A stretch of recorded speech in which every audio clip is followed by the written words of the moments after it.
I discovered recently a nice trick on about how to do at the Apple Watch these spheres that they got in the watch, these circles with border, and I wanted just to share it about with you so you learn more about it. So here we have an Apple Watch interface, an Apple Watch artboard, and I'm gonna create an oval like this size.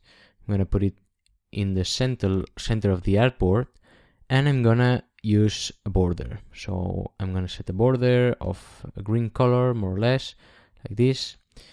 The position of the border now, instead of being inside, it should be in the center, and the thickness of it should be a little bigger. So something like this. I will put 20 pixels for now.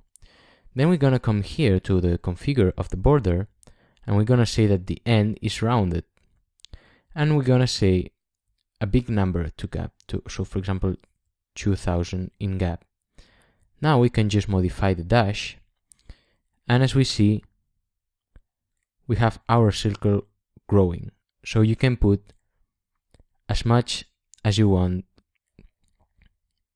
of the border. So for example, if we put it like this, now if we just want to change the position, we just need to rotate, and we can put whatever position we want. So we can position it like this. We can even duplicate, make it smaller. Sorry, not the transform. Make it smaller. Oops.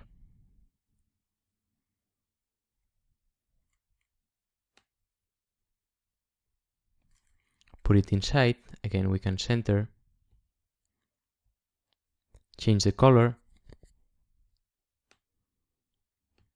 And we have now another one.